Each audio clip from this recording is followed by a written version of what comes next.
Olá pessoal, tudo bem?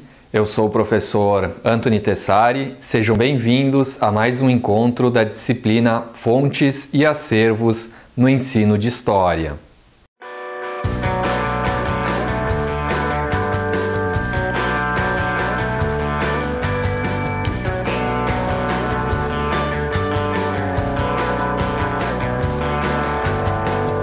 O principal objetivo desta aula é o estudo do conceito de fonte histórica, ou também chamado de documento histórico.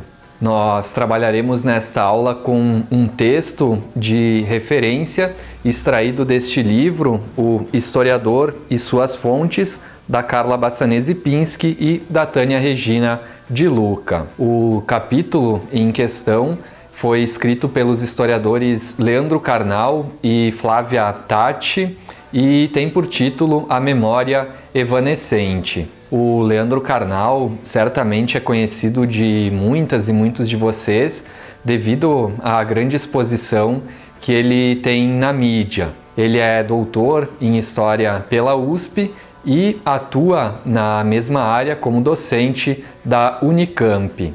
Tem mais de 20 livros publicados, inclusive já esteve aqui na UX em um evento organizado pelo curso de História. Já a Flávia, ela é formada pela Unicamp, onde ela tem o doutorado, e atua como docente na Unifesp, a Universidade Federal de São Paulo. O texto estará disponível na íntegra para vocês na biblioteca virtual da UX, e aqui no vídeo eu pretendo fazer um aprofundamento de algumas ideias e reflexões trazidas pelos autores. Para iniciar, devemos observar que o conceito de fonte ou de documento histórico é recente. Como afirmam os autores, o conceito ele remonta ao século XIX, período em que alguns historiadores estarão engajados na profissionalização do seu ofício e também a história se constituirá enquanto uma ciência. Nesse sentido, uma referência importante do período é a publicação do Manual de Introdução aos Estudos Históricos. Este manual foi publicado lá no finalzinho do 19, em 1898, e por dois historiadores franceses, o Charles Victor Langlois e o Charles Saint-Aubot. Nesse manual, em que esses dois historiadores tinham como objetivo estabelecer normas em torno do método histórico, eles irão afirmar que sem documentos não há história. O Langlois e o Saint-Aubot serão identificados com a chamada escola metódica, uma corrente historiográfica que surge durante o século XIX. A noção de documento para essa escola ou corrente historiográfica era pouco abrangente se comparada com a noção que nós temos atualmente. Para os metódicos, os documentos para se fazer a história seriam os documentos escritos e preferencialmente oficiais, como uma carta, um tratado, um testamento, por exemplo. Esta escola também estabelecerá procedimentos para verificar a autenticidade dos documentos históricos.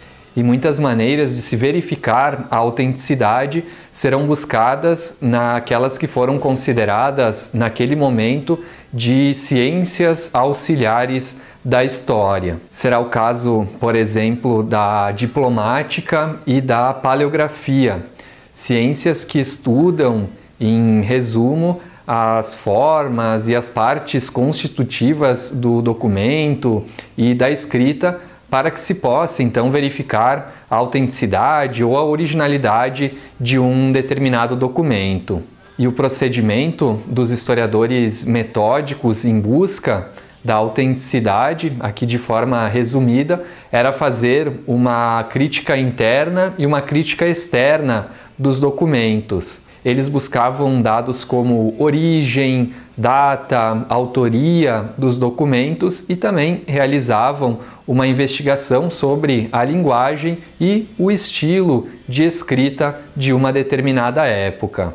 Portanto, a tarefa do historiador para a escola metódica era reunir um número suficiente de documentos e documentos que fossem autênticos, originais, e a partir desses documentos escritos é que a narrativa histórica se organizava. É importante pontuar que reflexões teóricas mais profundas e a interpretação sobre os documentos era evitada pela escola metódica, pois eles acreditavam que isso podia se tratar de mera especulação.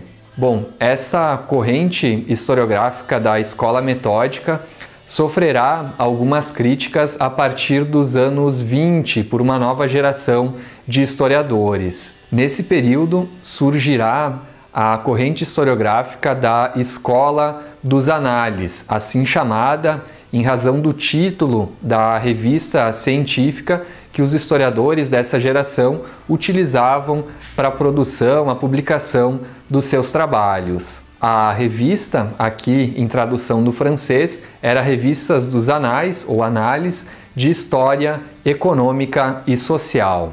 E dois historiadores foram os grandes expoentes dessa nova geração. No caso, os historiadores franceses Marc Bloch e Lucien Febvre. Para os historiadores da Escola dos Análises, diferentemente da escola metódica, o historiador intervém ativamente na produção do conhecimento histórico. Ele não faz uma mera descrição do passado a partir dos documentos, mas atua ativamente na interpretação e na utilização de modelos teóricos para a produção, para a escrita da história.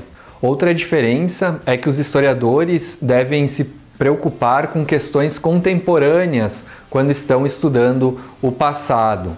Isso significa dizer que o historiador escreve sobre o passado a partir de uma realidade social do presente. Dessa forma, o seu projeto, a sua pesquisa está vinculada às indagações do presente, tal como afirmava o Marc Bloch. E, especificamente sobre as fontes históricas, para a Escola dos Análises, há um alargamento dessa noção. Segundo o Marc Bloch, no seu livro clássico, que está aqui em cima na estante, intitulado Apologia da História ou O Ofício do Historiador, a diversidade dos testemunhos históricos é quase infinita. Tudo o que o homem diz ou escreve, tudo o que fabrica, tudo o que toca, pode e deve informar sobre ele. Já o Lucien Febvre, ele escreverá também no seu clássico Combates pela História, que a história faz-se com documentos escritos, sem dúvida, mas quando eles existem.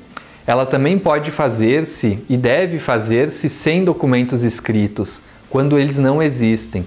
Com tudo que a habilidade do historiador lhe permite utilizar para fabricar o seu mel, na falta das flores habituais. Logo, com palavras, signos, paisagens e telhas, com as formas do campo e das ervas daninhas, com os eclipses da lua e a atrelagem dos cavalos de tiro, com os exames de pedras feitos pelos geólogos e com as análises de metais feitas pelos químicos. Numa palavra, com tudo que, pertencendo ao homem, depende do homem, serve o homem, exprime o homem, demonstra a presença, a atividade, os gostos e as maneiras de ser do homem. Após esta ampliação da noção de fonte histórica, novos objetos, novos domínios e novas abordagens farão parte do ofício do historiador. A cultura material, as imagens visuais, como uma fotografia, uma película de cinema, a música, a oralidade, enfim, todas essas novas fontes, esses novos documentos farão parte da matéria-prima para a escrita da história. E para interpretar todo esse novo manancial de fontes, contatos interdisciplinares com outras ciências serão muito comuns, com a sociologia, com a antropologia, a arqueologia, a psicologia, entre tantas outras. Essa forma mais abrangente de entender as fontes históricas contribuirá muito para uma nova compreensão da história da sociedade. Os arquivos históricos e outros espaços responsáveis pela guarda da memória incorporarão, a partir de então, aos seus acervos, não só os testemunhos das elites que muitas vezes detiveram o conhecimento das letras, mas também dos grupos comuns, dos grupos populares, que também contaram ou contam as suas experiências, que não apenas pela forma escrita. E essa nova definição de fonte não se limita apenas à escrita da história pelos historiadores. No ensino da disciplina, utilizar essa diversidade de fontes históricas certamente contribui para um melhor processo de aprendizagem e para uma melhor compreensão do processo histórico. Bom, pessoal, por hoje era isso. Espero que vocês tenham gostado desta aula. Mais conteúdo vocês encontram no ambiente virtual. Uma boa semana e até o próximo encontro.